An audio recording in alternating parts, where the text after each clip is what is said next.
आज हम Qatar, Kuwait, Bahrain और ईरान जैसे देशों को भी बधाई देना चाहते हैं। ये बहुत छोटे छोटे देश हैं, लेकिन इसके बावजूद ये अपने धर्म के लिए एक साथ एकजुट होकर खड़े हो गए हैं, जबकि हम ऐसा कभी नहीं कर पाए।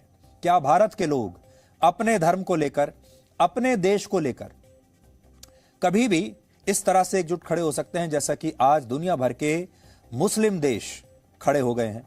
यह सीखने वाली बात है। क्षेत्रफल के मामले में भारत कतर से लगभग 2800 गुना बड़ा है। भारत का क्षेत्रफल है 32,87,000 वर्ग किलोमीटर, जबकि कतर का क्षेत्रफल है सिर्फ 11,490 वर्ग किलोमीटर। यानी कतर हमारे त्रिपुरा राज्य के बराबर है। त्रिपुरा के बराबर है कतर। कतर की कुल आबादी 29 लाख है और भारत की कुल आबादी 140 करोड़ है। अगर जिस जगह पर हम खड़े हैं, नोएडा की आबादी कतर की आबादी से ज्यादा है। कतर की अर्थव्यवस्था 12,78,000 करोड़ रुपए की है, जबकि भारत की अर्थव्यवस्था 204 लाख करोड़ रुपए की है।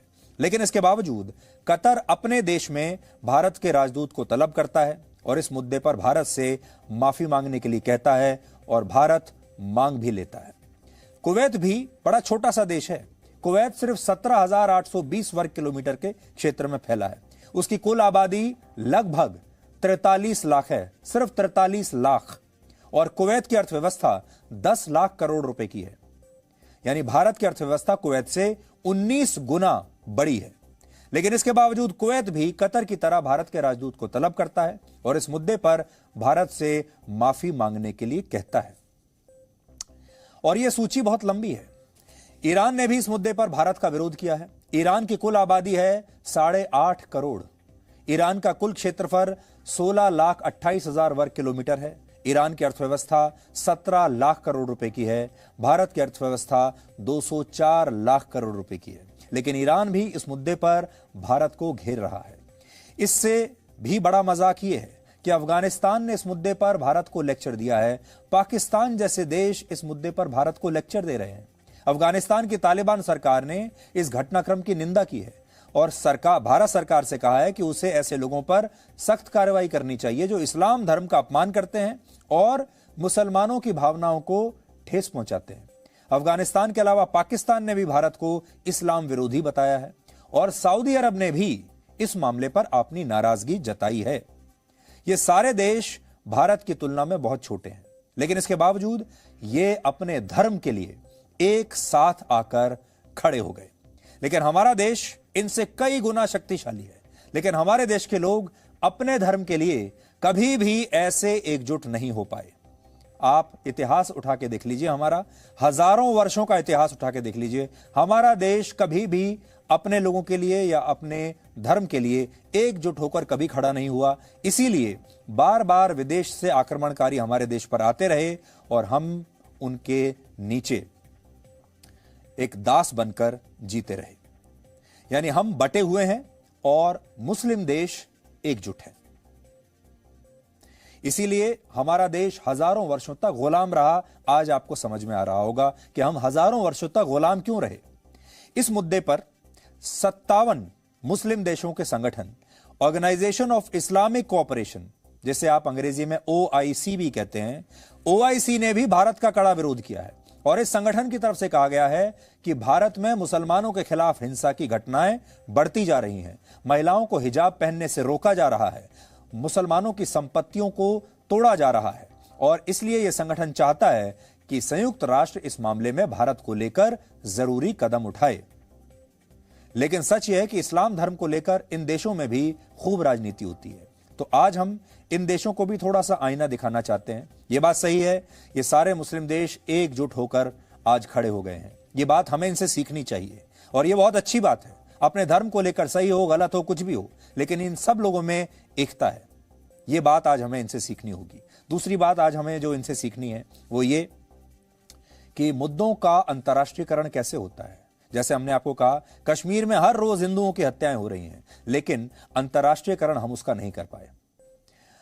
अब देखिए कि इस्लाम की दुनिया में भी कैसे राजनीति होती है और ये सारे जो देश हैं जो हमें लेक्चर दे रहे हैं आज मुसलमानों को लेकर, ये कहते हुए कि मुस्लिम आबादी हमारे यहां परेशान हो रही है, अब इनकी अपनी राजनीति देखिए।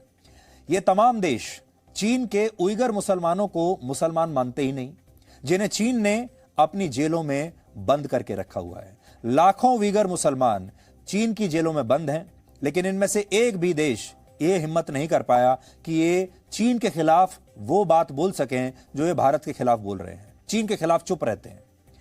ये तमाम देश पाकिस्तान के बलूचिस्तान के मुसलमानों को मुसलमान ही नहीं मानते, जिन पर पाकिस्तान लगातार अत्याचार कर रहा है, उनके लिए कभी खड़े नहीं हुए। क्या वो मुसलमान नहीं? ये देश सीरिया, ईरान, इराक और टर्की के कुर्द मुसलमानों को भी मुसलमान नहीं मानते, जो पिछले 80 वर्षों से अपने अलग देश कुर्दिस्तान की मांग कर रहे हैं। और इस दौरान हजारों कुर्द मुसलमान मारे गए हैं। और ये यमन के हूती मुसलमानों को भी मुसलमान नहीं मानते। यानी इन देशों ने एक ऐसी व्यवस्था बनाई है जिसमें उसी व्यक्ति को मुसलमान माना जाता है जो इनके चश्मे से मुसलमान नजर आता हो। वरना दुनिया के बहुत सारे देश ऐसे हैं जहां मुस्लिम आबादी पर बहुत अत्याचार हो रहे हैं। सबूतों की जरूरत नहीं है, इतने सबूत हैं, लेकिन ये देश उनके अधिकारों की बात कभी नहीं करते। लेकिन हमारे यहां के अधिकारों की बात खुलकर कर रहे हैं। एक और उदाहरण आपको देता हूं। आज कतर चाहता है कि भारत पैगंबर मोहम्मद साहब के अपमान के लिए दुनिया से माफी मांगे। लेकिन क्या आप जानते हैं कि कतर वही देश है जिसने वर्ष 2006 में हिंदू देवी देवताओं की आपत्तिजनक पेंटिंग बनाने के लिए मशहूर पेंटर एमएफ हुसैन को अपने यहां शरण दी थी। एमएफ हुसैन भारत छोड़कर चले गए थे क्योंकि भारत में उनके खिलाफ एफआईआर दर्ज हो गई थी। और वर्ष 2010 में एमएफ हुसैन को कतर ने नागरिकता भी दे दी थी।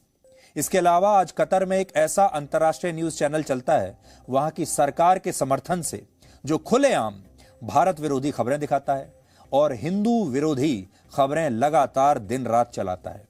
और ये वो चैनल है जिसे वहां की सरकार समर्थन करती है, फंडिंग करती है, और ये वहां का एक सरकारी चैनल ही माना जाता है।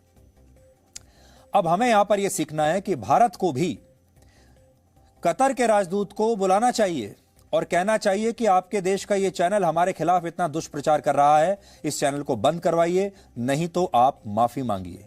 अब भारत को यह करना चाहिए, इन देशों के राजदूतों को बुलाना चाहिए और इनके साथ ये मुद्दे उठाने चाहिए। लेकिन दूसरी तरफ यही देश धार्मिक सहनशीलता और धार्मिक आजादी की बड़ी बड़ी बातें करते हैं। हालांकि भारत के विदेश मंत्रालय ने ओआईसी के पत्र पर काफी नाराजगी जताई है। भारत सरकार ने ओआईसी के बयान को गैर जरूरी और संकीर्ण मानसिकता वाला बताया है। और मेरे पास उस बयान का कॉपी है जो आपकी स्क्रीन पर भी है। और भारत ये कह रहा है कि जो ओआईसी ने जो बयान दिया है ये मोटिवेटेड है, मिसलीडिंग है और ये मिस्चीवियस है। This only exposes its divisive agenda being pursued at the behest of vested interests. यानी कोई तो ऐसे वेस्टेड इंटरेस्ट हैं जिनके कहने पर ये सारे मुस्लिम देश आज भारत के खिलाफ खड़े हो गए हैं। Presenting B News app available on Google Play and App Store. Download it now.